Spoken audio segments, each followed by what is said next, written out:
Kohtaus 9, kuva 6, 4 Otto. Viikonloppuna luvassa Uneton 4.8 lyhytelokuva haaste. Mä oon mukana yhdessä tiimissä leikkaajana.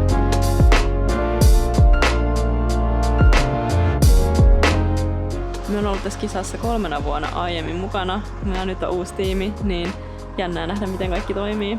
Vähän kiireinen viikko sattui tähän muutenkin. Me oltiin eilen kuvaamassa MLL Up, semmoista hyväntekeväisyysiltaa. Se oli siis Mannerheimin lastensuojeluliiton järjestämä tämmönen hyväntekeväisyysmuotinäytös. Ja me tehtiin siellä monikameratuotantona TV-taltiointia.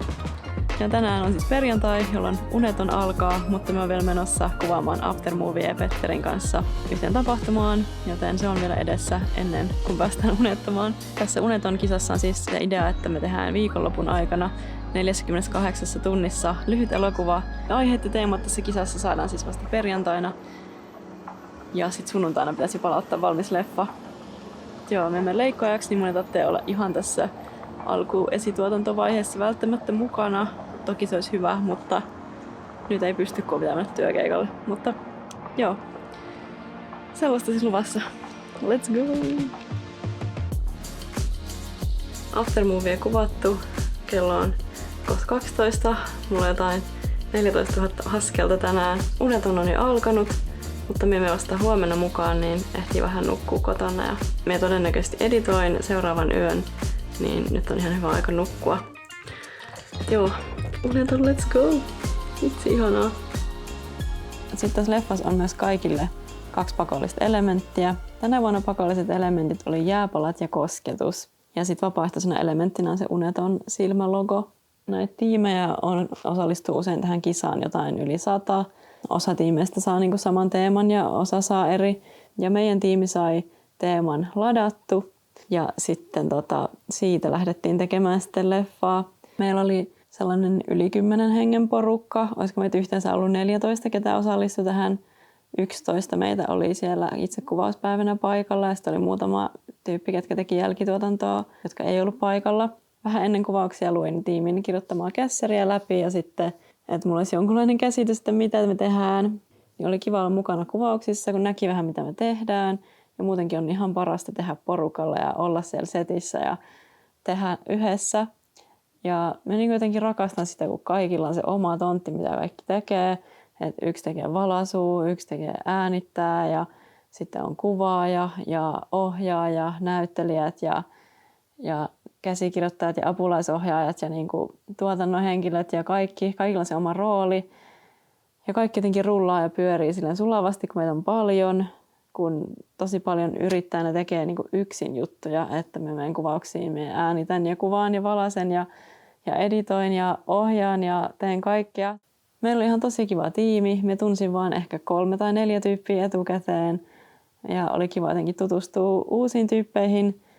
Ja se on jännä, kun kaikilla on se sama intohimo ja niin kuin halutaan tehdä hyvää leffa. Ja tässä on niin kuin kiire aikataulu ja ollaan niin kuin koko pitkä viikonloppu yhdessä. Niin siinä samalla tutustuu jotenkin silleen huomaamatta tyyppeihin ja kaikki vaan niin kuin tekee sitä omaa juttuaan. Eikä silleen, niin kuin, ei siinä silleen välitä siitä, että kuka on kenenkin kaveri ja niin kuin näin vaan. Kaikilla on se sama päämäärä ja tavoite, että halutaan tehdä hyvä leffa. Siis olen kuvaaja täällä TOP. Mä en ole tekemässä mitään.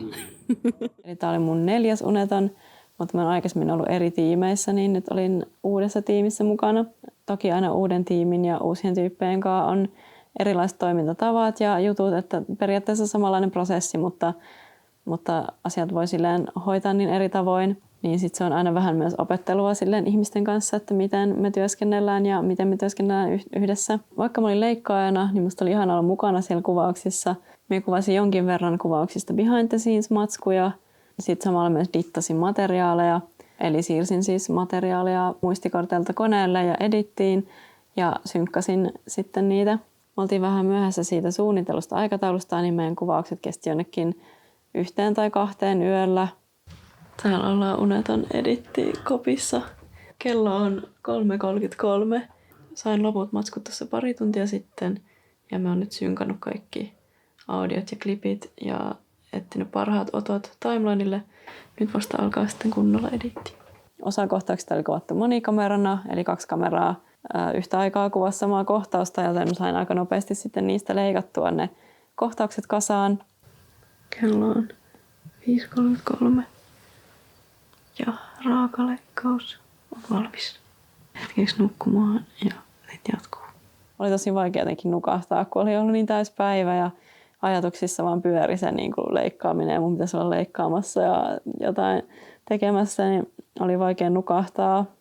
Nukuin ehkä pari tuntia ja sitten aamulla käytiin läpi ohjaajan ja kuvaajan kanssa se raakaversio, josta sitten heidän kommenttien myötä minä leikkasin ja työstin siitä uuden version. Tämä leffa oli aluksi niin kuin liian pitkä.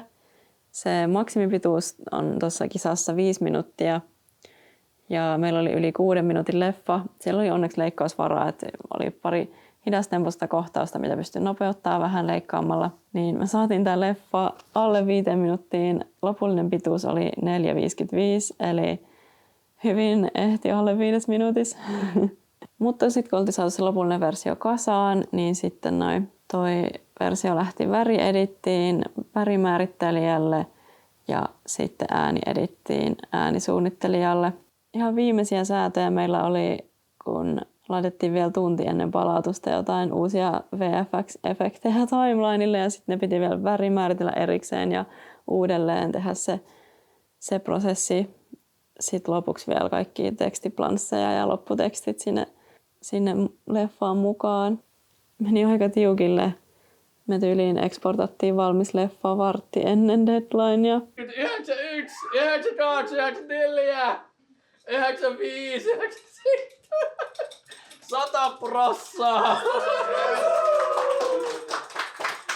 Finish uploading, perkele! Se oli varmasti siellä. Ja 7 minuuttia jäi. Ja lukee finish uploading. Mä luin sun siitä. Ja totarkessa. Enhän mä oon Tululu. Finished uploading. Ihan hyvin jäi vielä aikaa. Aika pieni paniikki iski siinä viimeisellä puolella tunnilla, että nyt pitää niinku vielä jotain hiottiin siinä ja sitten silleen kauheassa paniikissa editoisiin vielä, että nyt tää pitää niinku exportteja palauttaa ja tästä haluaisi tehdä vielä paremman, mutta ei vaan ehdi. Yksi pieni edittivirhe sinne jäi ja muutamia ääniedittisäätöjä olisi voinut vielä tehdä, mutta ei vaan ollut aikaa. Olen kyllä tosi tyytyväinen lopputulokseen itse ja ihanaa, että koko työryhmä oli tyytyväisiä ja etenkin ohjaaja ja kuvaaja oli tyytyväisiä. Niin on jotenkin hyvä fiilis. Mä oon vähemmän kuitenkin leikannut draamaa. Niin paljon enemmän me leikkaan kuitenkin kaikki aftermovieita ja haastatteluja ja yritysvideoita ja somevideoita. Niin draaman leikkaaminen on vielä erilaista. Pitää niin paljon miettiä kaikkea sellaista niin kuin tunnetilaa ja ihmisten kemioita ja näyttelyä ja niin sitä dialogin rytmitystä ja tarinan kerrontaa ja kaikkea eri tavalla kuin muissa videoissa. Mutta minusta jotenkin ihana leikata draamaa. Ja tämä oli jotenkin tosi kiva projekti kivalla tiimillä, vaikka nämä onkin tällaisia vähän oikeasti unettomia viikonloppuja. Yhdessä kohtauksessa meidän tiimi oli kuvannut niin kuin auton takakontista jotenkin, että ei ollut sellaista mitään isoa dollyä, niin sitten ne istui siellä autossa ja auto ajaa taaksepäin ja näyttelijät kävelee eteenpäin ja sitten siitä kuvataan sen missä kun mä olin siellä istuin editoimassa, mutta kiitos kun katsoit videon. Heippa!